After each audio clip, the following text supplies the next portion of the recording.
Hi, I'm Winnie, and this is my research proposal. Exploring knowledge of and practices on dengue prevention among selected students of H.J. Atienza Elementary School in Manila District, Philippines. Input to an alternative communication medium learning tool. Dengue is a viral infection carried by the Aedes aegypti mosquito, which thrives in subtropical and tropical regions around the world. The incidence of the vector-borne dengue fever or dengue hemorrhagic fever has increased by 30 times for the past 50 years, according to the World Health Organization, or WHO. The WHO recognizes the causes of the worsening dengue problem, which are urbanization and a link to human behavior.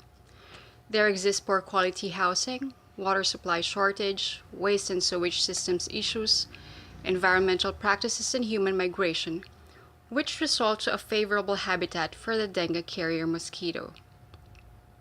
The same WHO report also notes that from 2004 to 2010, dengue, a global health problem, prevails in the Philippines, which ranks 7th among 30 most highly endemic countries with 54,639 dengue cases.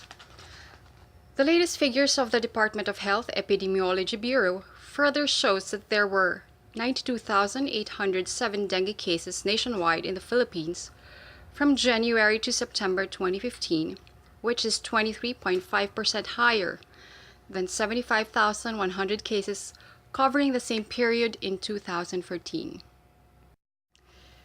The Department of Health, for its part, launched the Dengue Prevention Control Program in 1993, and to date, the Aksyon Barangay Contra Dengue, or ABACADA nationwide program, is continuously being conducted to prevent the spread of the disease. The important aspect of the ABACADA program educates the communities and elementary school students on the practice of 4S, which are search and destroy, self-protection measures, seek early consultation, and say no to indiscriminate fogging. Despite this program, there is still a 156% surge of cases in 2015 to 2014 in Metro Manila alone.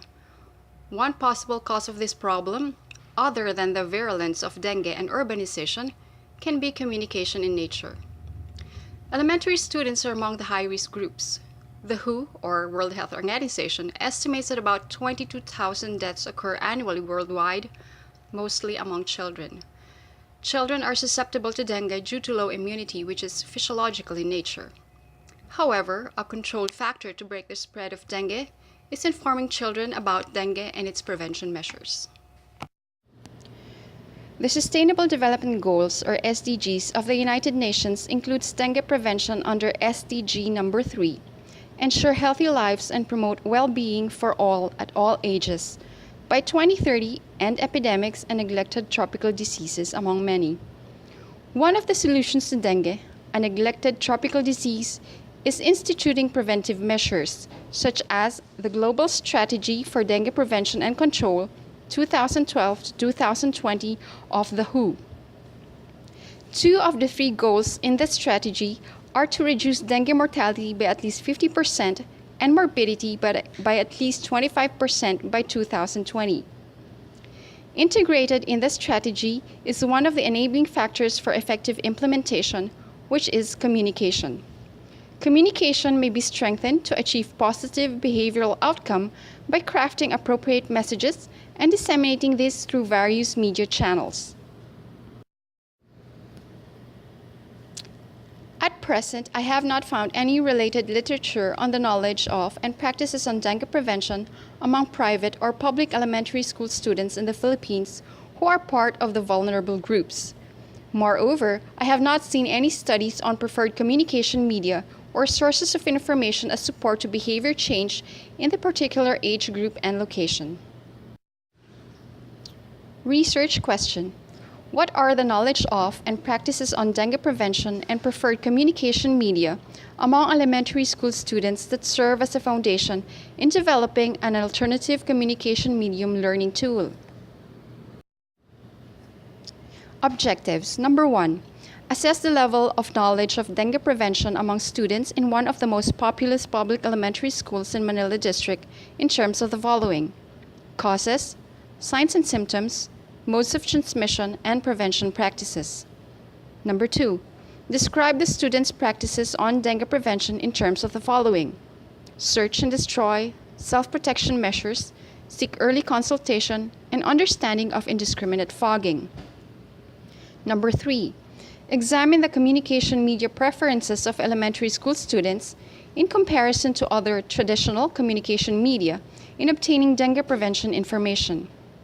And number 4, draw implications from the gaps in the knowledge, prevention practices, and communication media preferences of the target population for the development of an alternative communication medium learning tool on dengue prevention.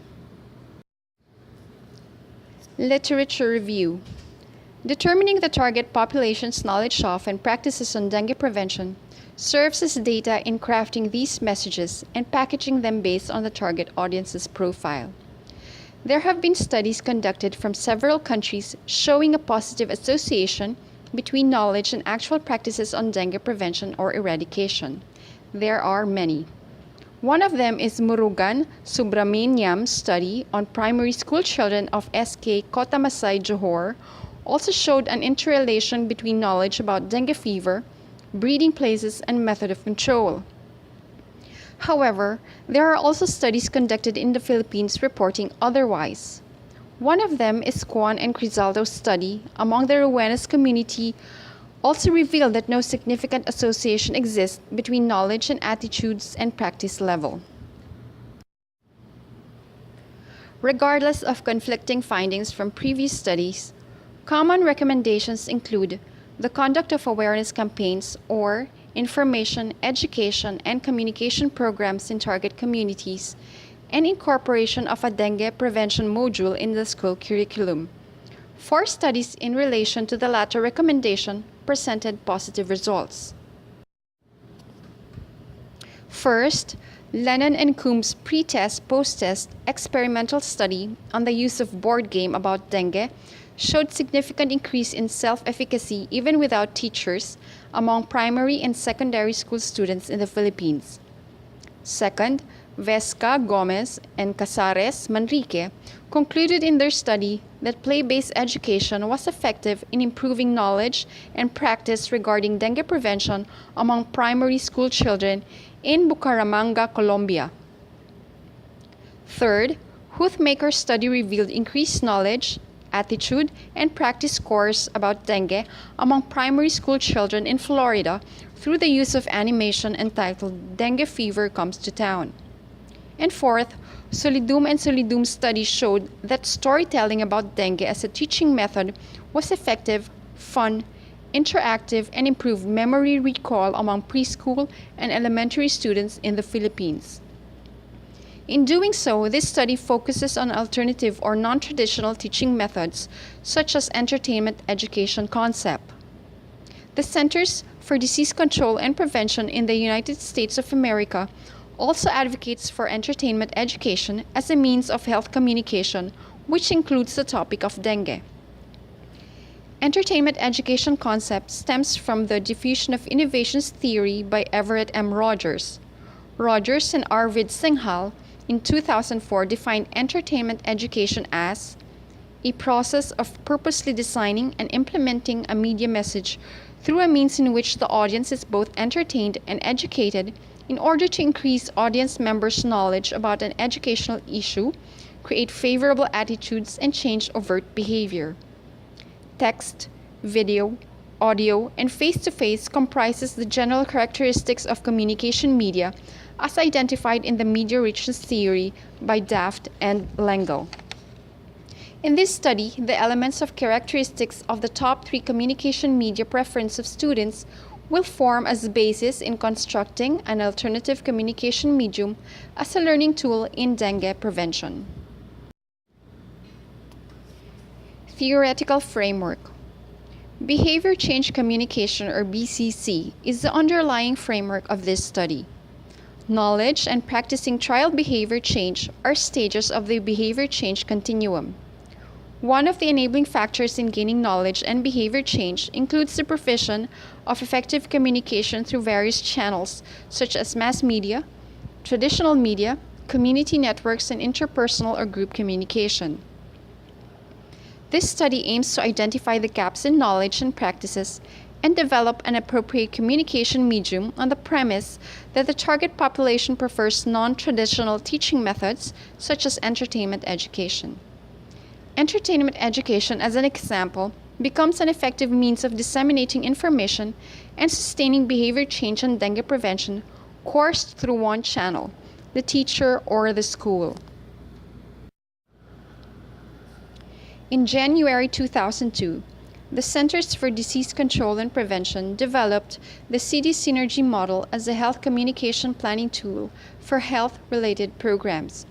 The 6 phases in the CD Synergy model are problem definition and description, problem analysis, communication program planning and evaluation, program implementation and management, and feedback. In this study, CD Synergy model serves as a guide to accomplish the end goal of developing an alternative communication medium learning tool. This study states the first phase of problem definition and description in the rationale or background of the study. The second phase identifies the gaps or low levels in knowledge and practice and communication media preference through survey.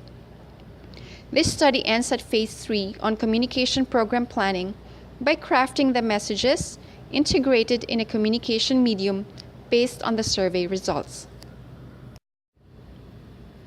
Conceptual framework. Identify the level of knowledge of dengue prevention and level of practices on dengue prevention. Find the gaps in knowledge and practices. Preferred communication media. Identify desirable elements. To sum up and create an alternative communication medium learning tool on dengue prevention. Methodology. Research design. This study uses survey research design, specifically cross-sectional survey, to be conducted from August to September 2016 among elementary students. The survey is interviewer administered with questions based on Abacada program of DOH. Other questions originated from studies of Ibao and Labrage, Schwab et al. With some revisions. Locale of the study. Manila has the most number of dengue cases in the National Capital Region from January to July 2014, according to the Department of Health. Respondents of the study. The target population of this study are elementary school students studying in Manila District. The school chosen for this study is H.J. Atienza Elementary School, Malate in Manila District, which ranks 9th as the most populous elementary school in the National Capital Region for the school year 2014 to 2015, with 8,489 enrollees based on the Department of Education. Sampling procedure. A minimum of 368 students serve as respondents with 95% confidence level and 5% margin of error. Respondents are selected based on simple random sampling. Data gathering procedure.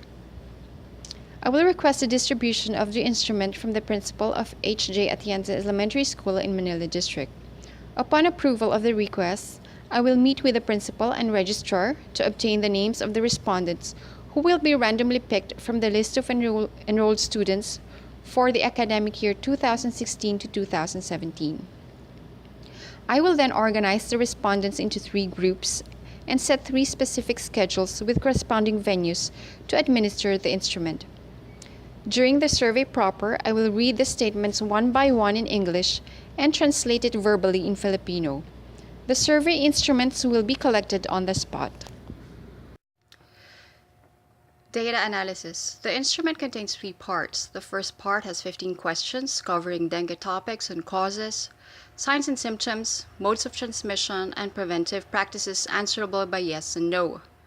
Yes is given a numerical value of 1 point, while no is given 0 point. The higher the scores mean the higher the level of knowledge. Scores of 13 to 15 is interpreted as excellent knowledge, 10 to 12 as good knowledge, 7 to 9 as moderate knowledge, 4 to 6 as fair knowledge, and 0 to 3 as poor knowledge. The second part evaluates the practices on dengue prevention. There are 15 indicators measured by Likert 5-point scale as follows: 5 as always, 4 as usually, 3 as sometimes, 2 as seldom, and 0 never. The higher the mean score shows a better practice on dengue prevention. The third part measures the frequency of the preferred communication media in comparison to other sources of information. The communication media are ranked based on the number of frequency. The higher the frequency means the greater the preference to a particular communication medium. A respondent can choose a maximum of 5 items. Gaps or low levels in the knowledge of and practices on dengue prevention and the communication elements culled from the top 3 preferred communication media serve as basis in developing the alternative communication medium learning tool.